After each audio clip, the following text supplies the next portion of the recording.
joining us and looking forward to it. It's been a really fun week. And as you guys are living, it has changed from Monday to today. It has been completely different in terms of the news around COVID-19 and every respective school and of course your state. So we'll get into that in a minute, but I wanted to start for you guys. What has been the most enjoyable, creative, surprising part about dealing with your student athletes in these times that no one could have predicted? Coach Cristobal, we'll start with you. Most creative thing, I think maybe some of the guest speakers were able to bring in on some of these Zoom meetings that we orchestrate. Some of the former players having a Marcus Mariota or a Michael James pop on there and be able to share their side, their story, and provide some inspiration for our guys and some guidance has been really neat. But again, I think the first day when you see all those boxes light up and you kind of feel like you're on the Brady Bunch, like supersized, I thought that was an eye opener. But all in all, I think it's been the guest speakers. Excellent. Coach Wilcox, how about you?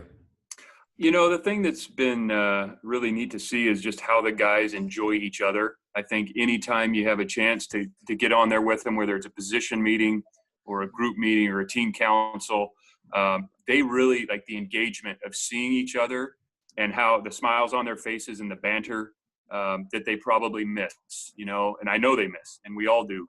And, initially that first week was probably get home and try and get your bearings, but you start missing your teammates and missing the people in your organization. It's been really neat to watch them and how much they care about each other and how they keep up with each other and motivate each other. So I think that's been kind of the really special thing to watch as we've been through all this. I like it. Coach Sumlin? Yeah, I would agree with that. I think that, the big concern is as we were apart, how does your team continue to grow? How does it build? What's the camaraderie like? Because when you're quarantined and stay-home policies, what's that like? But when you watch and like Mario and Justin said, there's a bunch of different pictures across there. Guys are genuinely happy to see each other. The conversation is more than just football. What you realize is between the outside speakers, between the football, between just life, checking on people, guys really care about each other, and you're still able to build a team even through one of the toughest times that we've seen as coaches. Yeah, it's been interesting to watch and track your guys' social media. Coach Cristobal, I got to say, I loved it when you were outside at Justin Herbert's house when he got drafted. That to me was surprising and was amazing. As I know that was a fun night for everybody. But going back to you, Coach Cristobal, can you just paint a picture of what's it like now? Because I imagine every day, while it may feel like Groundhog's Day, like your meetings as a head coach and trying to figure this thing out, they must change. Can you glean a little insight into that? Well, you still got to stay fresh as a teacher, whether you're doing this via Zoom or doing this in person. And again, some teams had 3 or 4 days of spring ball, some had none. You have the entire season. You've probably ripped through that already. So what are you showing? What are you detailing for them to try to advance, try to get better in this game, increase their football IQ? How creative can you get with some of the testing mechanisms that you have online? Or how do you mix it up? Is it time for one of the players to lead a meeting or have one of the graduate assistants take his turn in front of the entire group and kind of take his steps in developing as a football coach? So all that stuff has been great, but just like, Coach Wilcox, Coach Sumlin were saying, the interactions, and I thought something that happened by accident day one that was really neat is we were waiting for everybody to Zoom in there, and there were guys were in there early. We try to get there, early's on time. So we got a bunch of guys in there 15, 20 minutes early. And some of the conversations and some of the joking around, laughter going on was absolutely hysterical. We actually let it run for an extra 10 minutes because everyone was getting such a kick out of it. So all that stuff is critical. But again, human contact, like the coaches mentioned, really, really critical. Excellent. All right. So Coach Sumlin, your state is going to allow an element of human contact coming up here on Monday, at least as of now, I believe. How have you talked to your players and their families about that? And what's the process among even your staff and your building? Yeah, well, that's an ongoing process, right? So it's like anything else. It's I think David Shaw said it's fluid at best. So, for us, there's a lot of questions. I think the big thing has been communication with players and their families. Just about where we are and being honest. Sometimes being honest about you don't know is okay, right? To just settle some people down. And just because of the state is doing some things, where's your campus where do they stand on this? So, everybody is moving forward, but what's important is the safety of our student athletes. And particularly in our situation with maybe the opportunity to open some things up early, our first and foremost concern is, what are we going to do for the safety of our student athletes off campus, or as whatever we can do right now, but certainly as they return to campus, what does that look like, and what is our preparedness level? So we've had that conversation with our players. We're continuing to have that conversation with our players, with campus, so that this thing is, as you said, if you'd asked me this question, even Monday, it would have changed, right? Based on our governor's press conference, yesterday or 2 days ago. So it changes constantly, and our thought process and our availability, what we need to do changes constantly with that.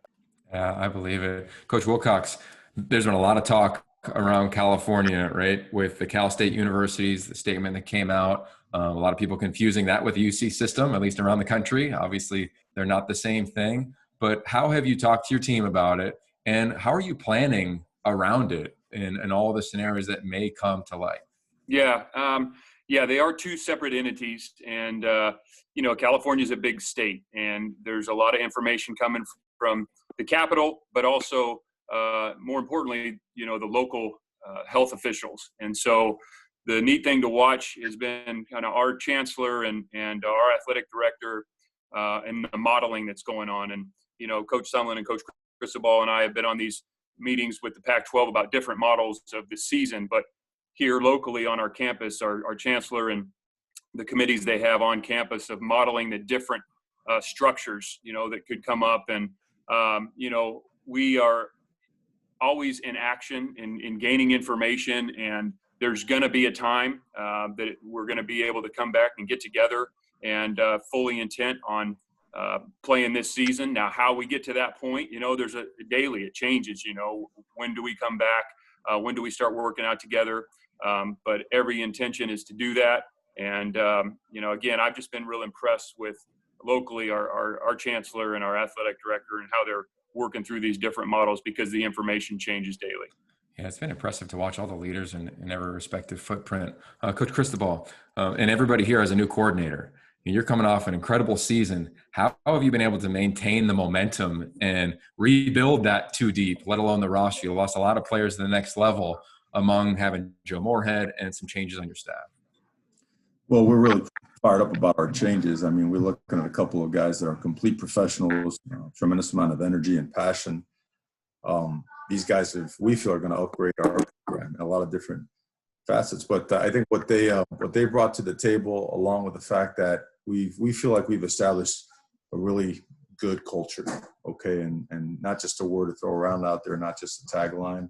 We have miles to go. We recognize that, but we feel that what has been established from a mindset standpoint, from a standard of expectations and operation, that it's going to be on the players. And like Coach just mentioned, at some point in time, that ball's going to be teed up, and we're going to play ball. And the team that handles this kind of stuff the best is probably going to have the best chance to have a successful season. So those changes are something that, we look forward to in a positive way.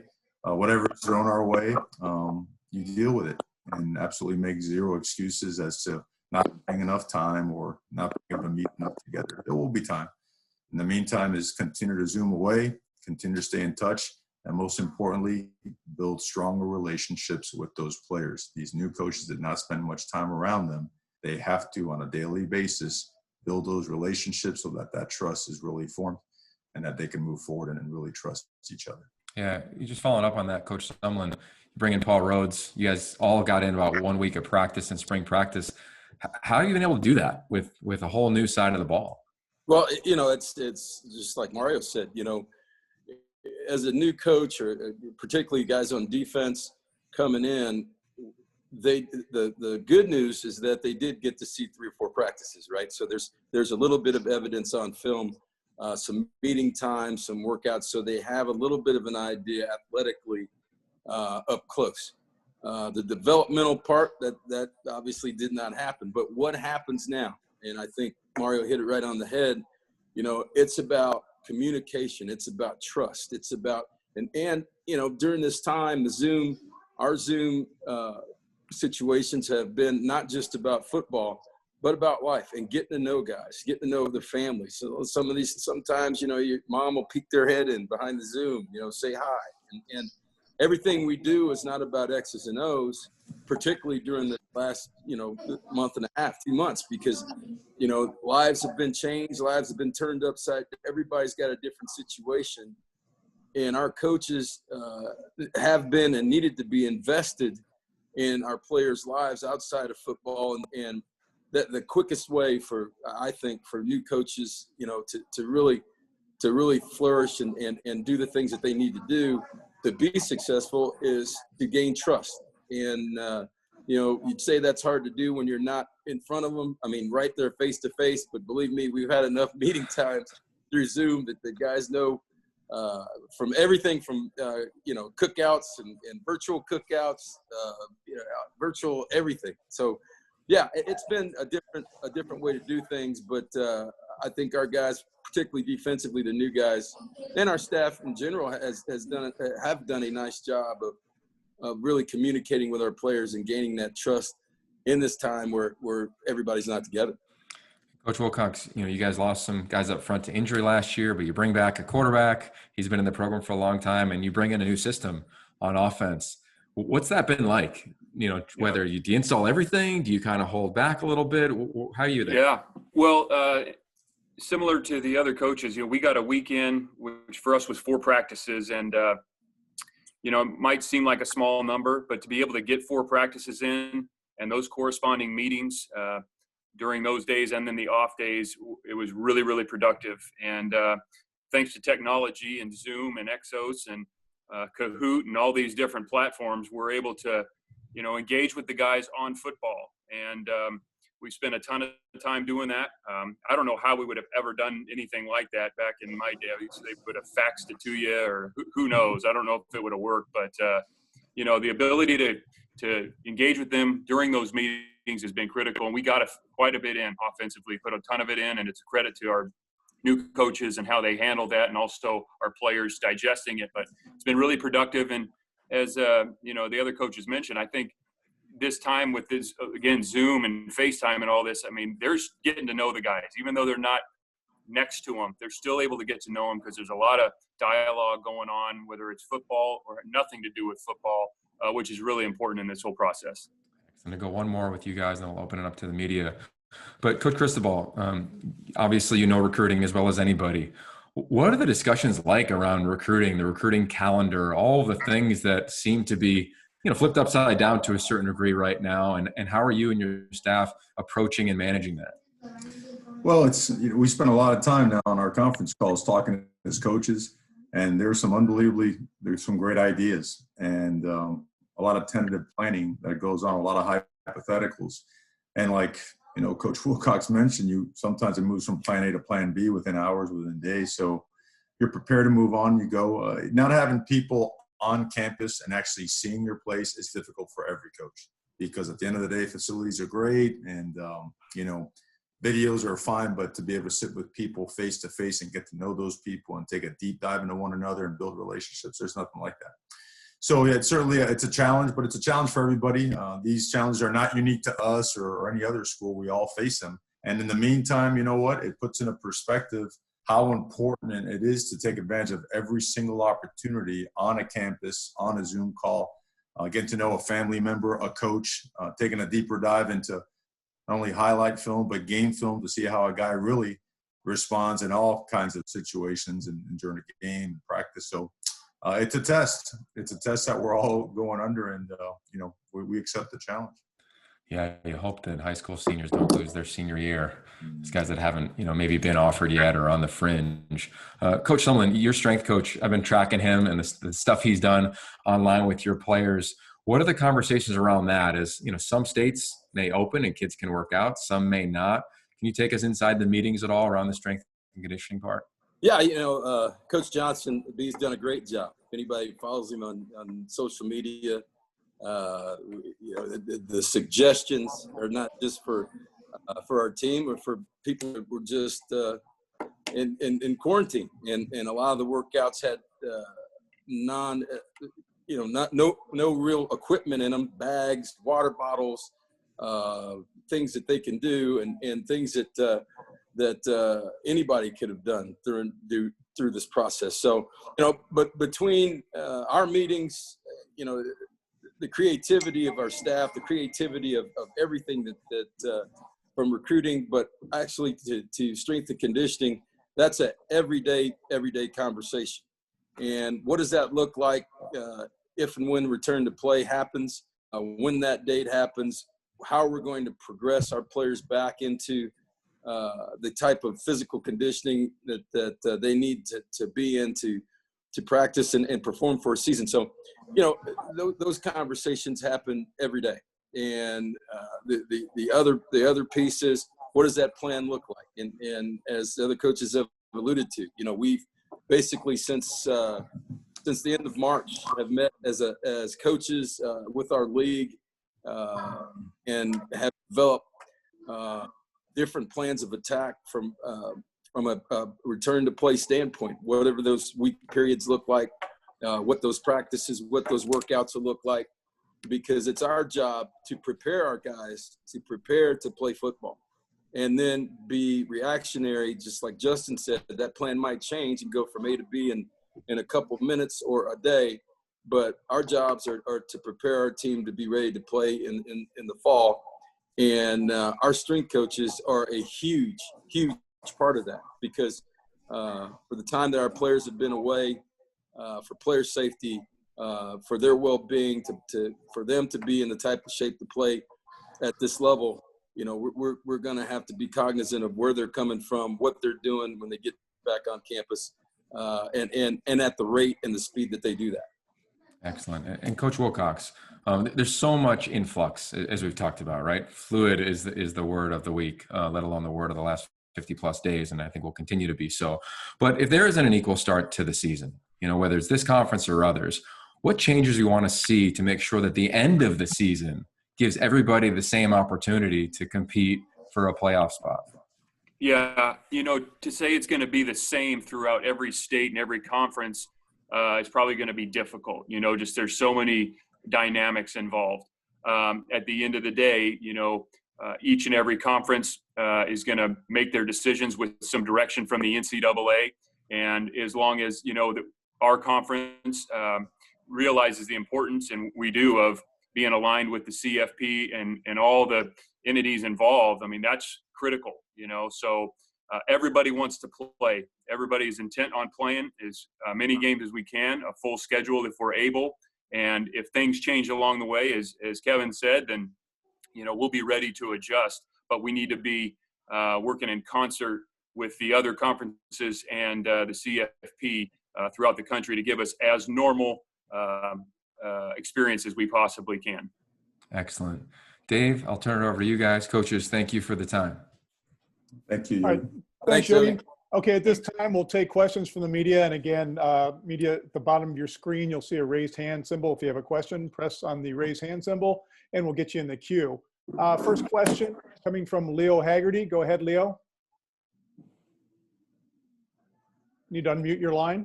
He's on mute there. Good afternoon, gentlemen. Coach Wilcox, I want to pick up on what you just said.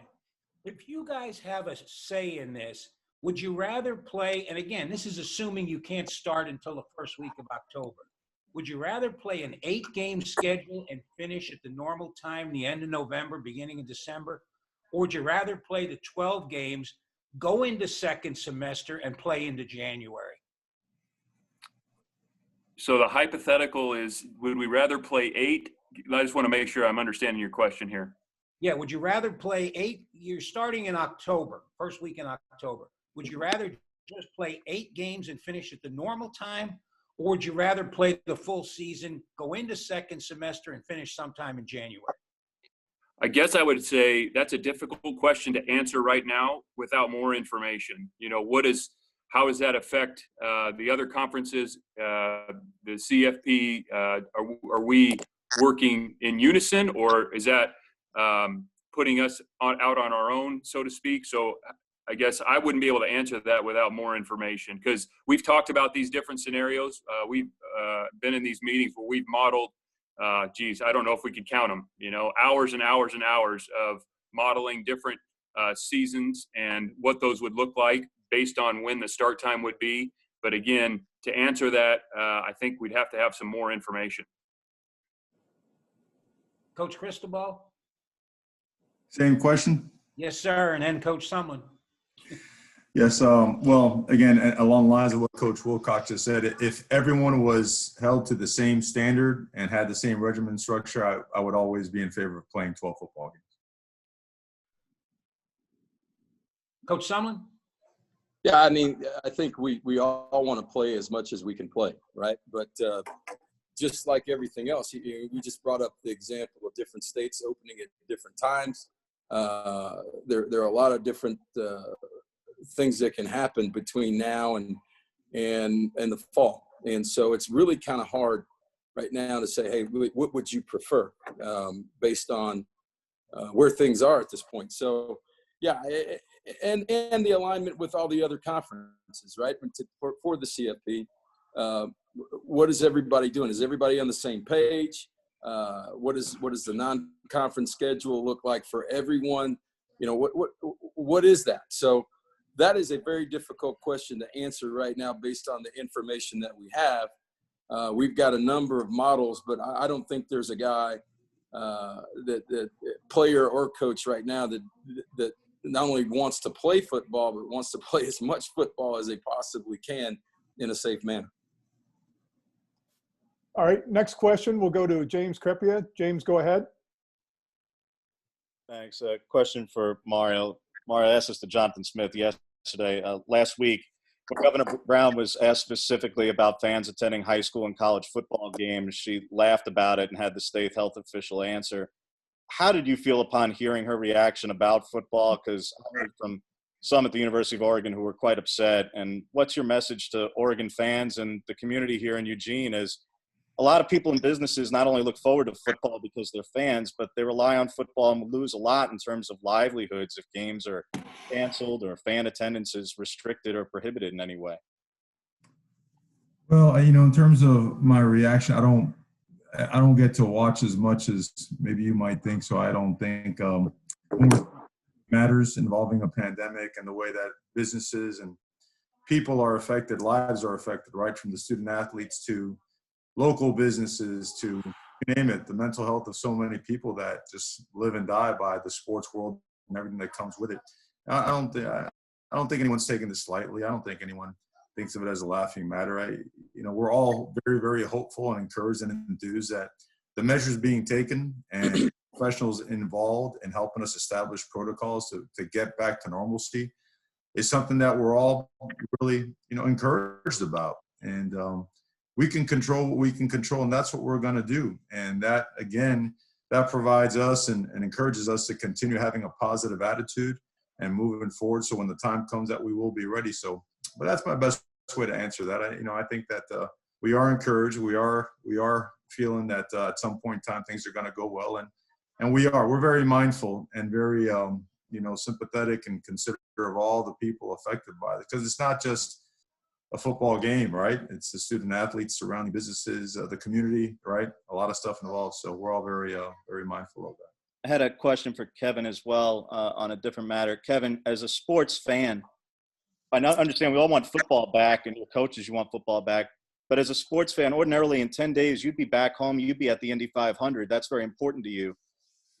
When will you feel comfortable again being a spectator in the Tower Terrace or at the paddock at Indy? And with the race being moved to August 23rd, are you planning to go this year when that's a week before your game, or are you going to watch from home? I think your last question, I'm not planning on that. So I've talked to those guys.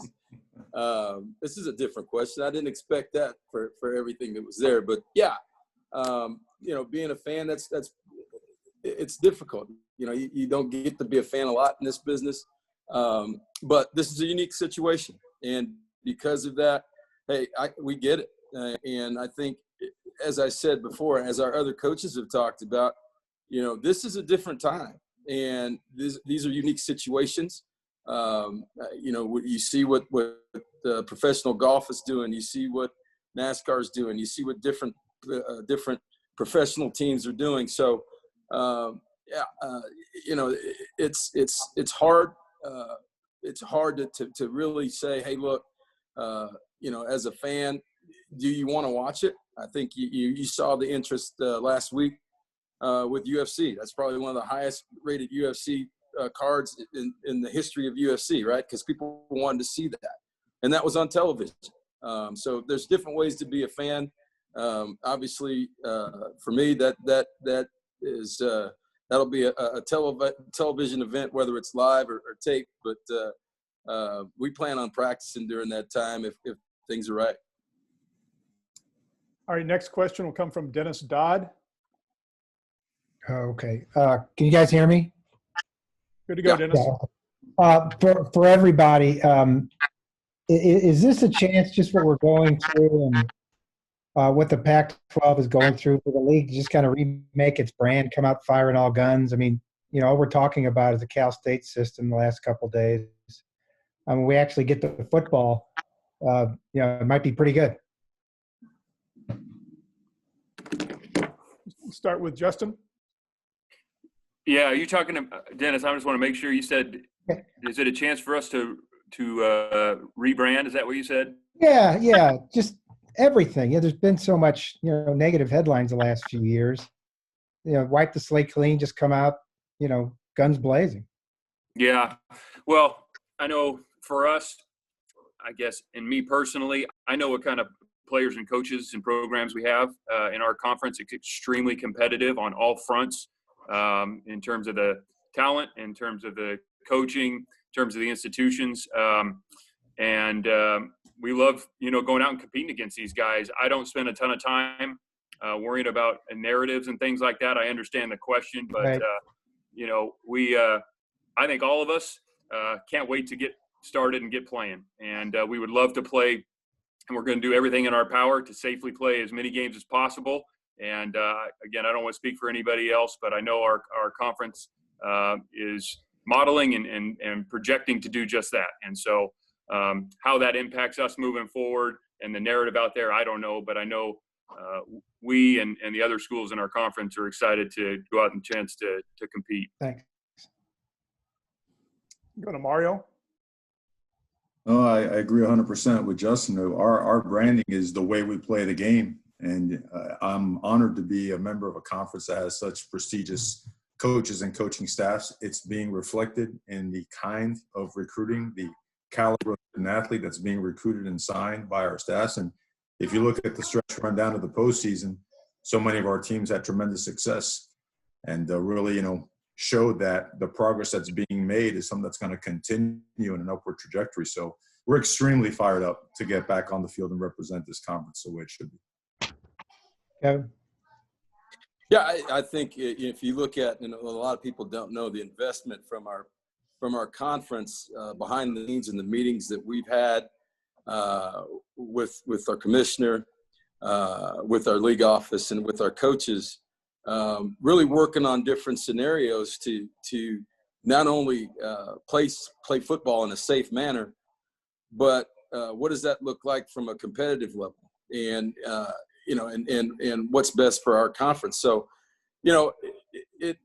it shows you from our league office the commitment that they have for our excellence, and that, like I said, that started way back in March. So, from my standpoint, it gives us an opportunity, just like everybody else, when this thing goes green, what does that look like for everybody? Because again, like many coaches have said, how you've handled this part and how you handle everything that's coming at you here in the next couple, 3-4 months is going to determine not only your success, the league's success, your team's success. So, and trust me, just like everything that's been said here, those things are going to change by day. So how that gets handled and is going to affect a lot of things, but how I think we are as prepared as a league based on the meetings that we've had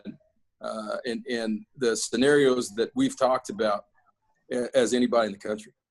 Good. Thank you. You're welcome.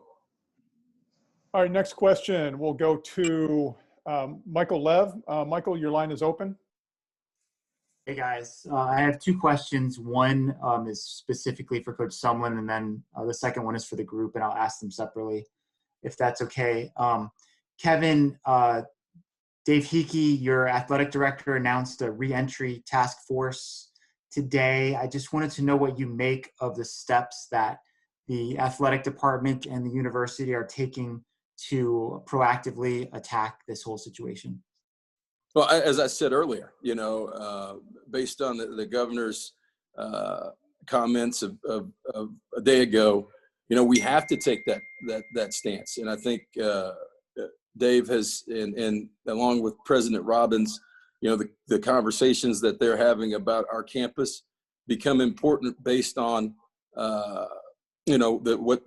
what's opening in the state. So, again, what we're doing as a university and what we're doing as a football program and what Dave is doing as an athletics director, it all starts with the safety of our student athletes. And what does that look like? Down to where they eat, where they're going to live, how we're going to test them. I think Dr. Robbins has talked about our testing program. So there are a lot of things that go back into re-entry and getting back on campus, but certainly the people that matter, that are experts in those fields of the medical field, of logistics, of housing, where those people are. Everybody's got concerns, but they're experts in that area, and to get their opinions, to get their knowledge, to have the best plan possible for return to campus. I think that is extremely smart on Dave's part and on our president's part. All right, and the second question, I know that Coach Sumlin and Coach Cristobal both had to take salary reductions. I'm not sure if Coach Wilcox has had to do that as well, but I just want to know, simply put, was that a difficult thing to do at all? Asking myself? Yeah.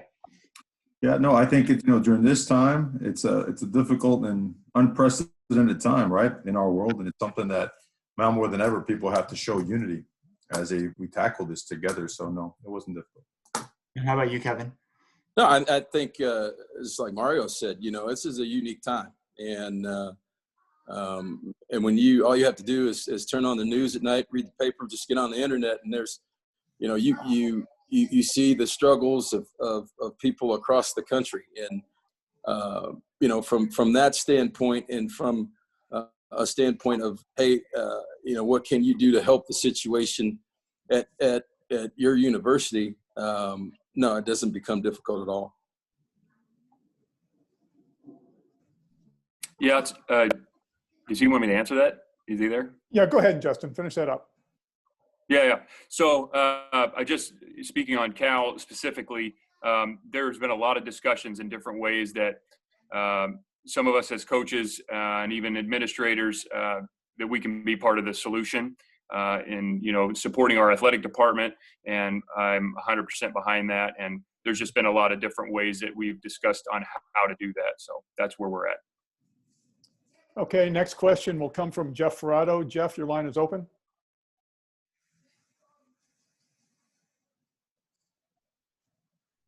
Jeff, you need to unmute your line. Can you hear me now? There you go. Beautiful. Justin, this is for Justin. First of all, Justin, are you saying that you have or have not taken a pay cut at this point? And second of all, can you talk about, you mentioned earlier the possibility of doing a training camp somewhere off campus, perhaps like a quarantine area. Cal's done that at times in the past for different reasons. What are the logistical issues with that? How much will the cost be a factor? And have you discussed specific sites that you might do that? To answer your first question, we haven't yet. Again, I've been in touch with Mr. Knowlton and for the last 2 months regarding how myself and I know other coaches as well want to be part of this and be a part of the solution to help support the department. And so we're still discussing that, and I will be, given direction by them on how he wants us to do that. The second part of your question, everything is on the table. I mean, everything's on the table. So when we talk about all this modeling, whether it's at a conference level or at a institutional level, we're looking at every scenario based on, where we're at that current time. So whether that's, June 1, June 15th, July 1, July 15th, August 1, there's just these different points where we're looking at, is that a possibility? It could be. And so we've modeled that out. Now, how in depth you go on that, we've discussed kind of preliminary,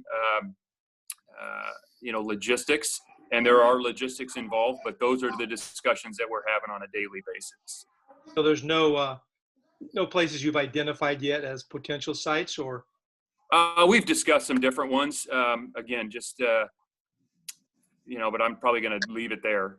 We have discussed those, the idea of that if it becomes necessary. And it hasn't been determined if that's going to be necessary. Again, this is all planning and modeling. So we could sit here and talk through, an exponential number of scenarios, but to answer your question, we have talked about that. And if it was a necessity in order for us to prepare to play, then that would be something that we would consider.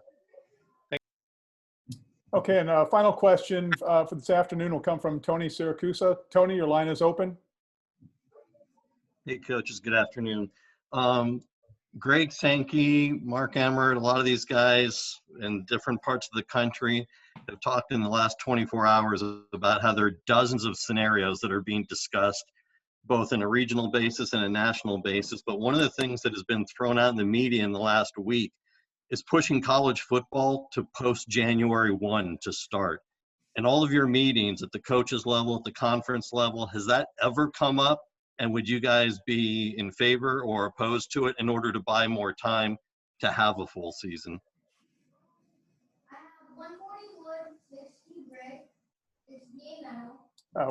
Which coach would like to start? Alphabetically, Arizona. Kevin. I thought you were going to go with S. Like Justin, you'd still be. I'll be honest with you. We've had discussions. I think coaches are different. Again, it's all about player safety. What's best for them? I think, Tony, that it's more after January 1st, you get into some other issues, right? You get into some eligibility issues. You get into classes starting for the next semester. Some guys who may have been able to graduate, some incoming people. And let's be honest, if the NFL doesn't change what they're doing, you got some guys that might be affected by the combine or by the draft. So, and then, what does that say for next season? What does that say for players that are coming back to your program? And if that season starts, then are you trying to play 24 games in a 12-month calendar? So it's not as easy as that. And just looking at a January schedule that goes through that and impacts on a lot of different things, and in particular, the spring and the next fall. So, yeah, those scenarios have been discussed. Everybody's got different opinions about it, but ultimately, guys want to play football. The players want to play. The coaches want to coach, and we want the safest model yet. And if that's the model, that so be it. But it's going to affect things for the next year more so than people are talking about right now. Yeah, I'll echo what Kevin said. It's an incredibly complex model, and there have been discussions about that. As I mentioned before, we've talked about really everything out there to a degree, some more in depth than others, but the late start has been discussed, and there are a lot of logistical issues with it. But ultimately, if that's what's best for college football, then we would be on board. But I think there would take a lot of planning, a lot of logistical work to get that done. And ultimately, we don't know yet. We're still gathering information, and if that's what it was, then that's that's the way it's going to go, and we'll figure it out at that point. But I think we've spent more time with, our normal schedule. And then from there, what are the modified schedules that could happen if need be. So that question has been perfectly answered by both Coach Sumlin and Coach Wilcox, so you don't need me to answer anymore. But a lot of planning, right, guys? I mean, we've been in there hours and hours, so wait and see, but there's a plan for everything. Great. All right, guys, thank you so much for your time today. Appreciate that. This has been great all 4 days with the coaches. Again, appreciate your time. This will be recorded and sent out to the media. Again, thank you today, and thank you to Yogi. Thanks, coaches. See you guys. Appreciate it, guys.